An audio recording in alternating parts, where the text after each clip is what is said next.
दिन भर की सारी जरूरी खबरों को लेकर मैं और मेरी टीम एक बार फिर से हाजिर है। नमस्कार, मैं यशवंत साहू और आप दिखना शुरू कर चुके हैं भिलाई टाइम्स में नॉन स्टॉप खबरें फटाफट अंदाज में। तो आज जरूरी और आपको जानने के लिए जो कौन सी जरूरी खबरें हैं वही हम बताने वाले हैं, तो आप वीडियो में बने रहिएगा। धमतरी जिले में आज एक बड़ा हादसा हो गया। इस बड़े हादसे में 3 सीआरपीएफ के जवान समेत 4 लोगों की मौत हो गई। स्विफ्ट डिजायर से जगदलपुर से रायपुर की ओर आ रहे थे सीआरपीएफ के जवान, तभी उनकी कार ट्रक से टकरा गई और इसमें 3 लोगों की मौत हो गई और तीनों सीआरपीएफ के जवान थे, एक ड्राइवर भी शामिल है। टोटल 4 लोगों की मौत हुई है और 2 जवानों की मौत मौके पर ही हो गई थी। 2 ने अस्पताल में दम तोड़ा है। दरअसल आपको बता दें कि इस हादसे में मृतकों की पहचान head constable Mukesh Kumar, SI Umendra Singh, constable Rajkumar Gaur और ड्राइवर हीरालाल नागर के रूप में हुई है। इस हादसे को लेकर छत्तीसगढ़ के मुख्यमंत्री विष्णुदेव साय, छत्तीसगढ़ के डिप्टी सीएम गृह मंत्री विजय शर्मा ने दुख जाहिर की है और उन्होंने संवेदना व्यक्त की है।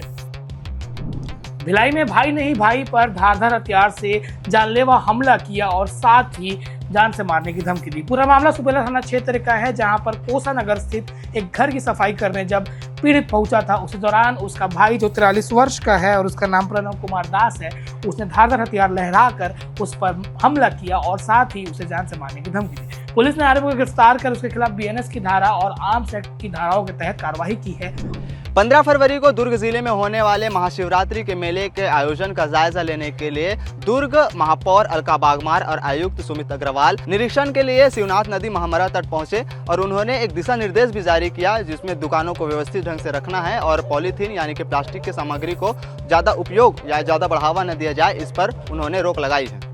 महापौर और आयुक्त ने निर्देश देते हुए यह भी कहा है कि मंदिर परिसर के आसपास किसी भी प्रकार के ठेले या फिर दुकानों का लगाना पूर्ण तरीके से प्रतिबंधित है। अगर लगाया जाएगा तो कार्रवाई की जाएगी। अगली खबर बालोद जिले से है। यहाँ पर सड़क हादसा हुआ। इस सड़क हादसे में 3 दोस्तों की मौत हो गई। तीनों दोस्त अपने चाचा की नई बाइक लेकर राइड पर निकले थे और उन्हें बिल्कुल भी अंदाजा नहीं था कि उनकी अंतिम राइड होगी।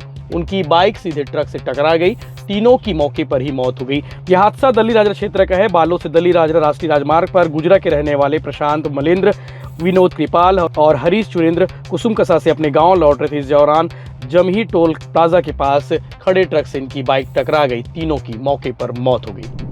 छत्तीसगढ़ के हवाई यात्रियों को काफ़ी बड़ा झटका लगा है, क्योंकि अलायंस एयर ने रायपुर से जगदलपुर और फिर हैदराबाद रूट पर अपनी जो उड़ानें हैं स्थायी रूप से बंद कर दी है। तो इसका कारण बताया जा रहा है जो यात्री थे उनकी संख्या काफ़ी कम थी, साथ ही साथ ऑपरेशनल दिक्कतें और इंडिगो जैसी कंपनियों से प्रतिस्पर्धा, न्यूनतम किराया 2000 होने के बावजूद भी उनमें पैसेंजर्स की जो संख्या थी काफ़ी कम थी। वर्तमान स्थिति ये है कि रायपुर से अलायंस एयर का जो पूरा सेटअप है वो पूरी तरीके से हट गया है। अगली खबर बालोद जिले से ही है। रेप के आरोपी ने अपनी प्रेमिका की जान ले ली और जान लेने के बाद वो खुद फांसी के फंदे पर झूल गया।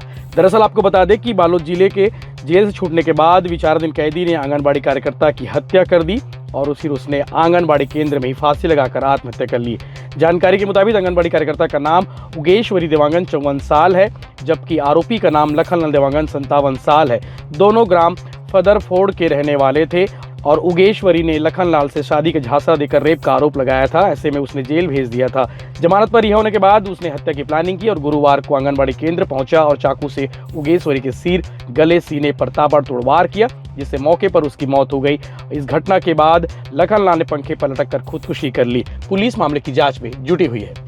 जगदलपुर के बोधघाट थाना क्षेत्र में उस वक्त हड़कंप मच गई जब संदिग्ध अवस्था में एक कार से लाश बरामद हुई। ये लाश सीजीएमएससी के एसडीओ शोभाराम देवहरी का बताया जा रहा है, जो 43 वर्षीय हैं। शोभाराम मूलतः बालोद जिले के निवासी बताया जा रहा है और उनकी कार से शराब की बोतल और चखना भी बरामद हुआ है। मौत के सटीक कारणों का फिलहाल पता नहीं चल पाया है। इस वक्त पुलिस जाँच में जुटी है। देखना यह होगा कि आखिर मौत की सटीक वजह क्या है। राजिम के नहर किनारे एक युवती की लाश मिले। युवती की पहचान रायपुर टिकरापारा निवासी चंचल साहू के रूप में बताया। ऐसा जा रहा है कि चंचल साहू अपने घर में बिना बताए 30 जनवरी को लापता हो गई थी। चंचल के परिजनों ने बेटी की बहुत तलाश की, लेकिन जब पता नहीं चल पाया तो उनकी शिकायत टिकरापारा थाना में दर्ज कराई थी। पुलिस की टीम जांच कर रही थी। इसी बीच राजिम के नहर किनारे युवती की सड़ी गली लाश मिली। गरियाबंद पुलिस युवती के शव का पंचनामा पोस्टमार्टम के लिए भेज दिया है। कल 15 फरवरी को महाशिवरात्रि का पर्व है। ऐसे में दुर्ग नगर निगम आयुक्त सुमित अग्रवाल ने ये स्पष्ट आदेश दिया है कि शहर में कहीं भी मांस विक्रय नहीं होगा और कहीं भी पशुवध नहीं होगा। नियम तोड़कर जो दुकान वाले मांस विक्रय करेंगे उनके खिलाफ सख्त कार्रवाई की जाएगी। स्वास्थ्य अधिकारी दुर्गेश गुप्ता ने भी सबसे अपील की है कि धार्मिक भावनाओं को ठेस न पहुंचाते हुए उनका आदर करते हुए इस फैसले को सब लोग फॉलो करें। 18 से 20 फरवरी को दुर्ग जिले के दिव्यांगजनों के लिए निःशुल्क मशीन वितरण हेतु मूल्यांकन शिविर का आयोजन किया जा रहा है। एनटीपीसी और सेल के सहयोग से यह कार्यक्रम संपन्न होगा। यह कार्यक्रम मंगल भवन भिलाई चरोदा में आयोजित किया जाएगा। इस पूरे कार्यक्रम की मॉनिटरिंग समाज कल्याण विभाग कर रहा है।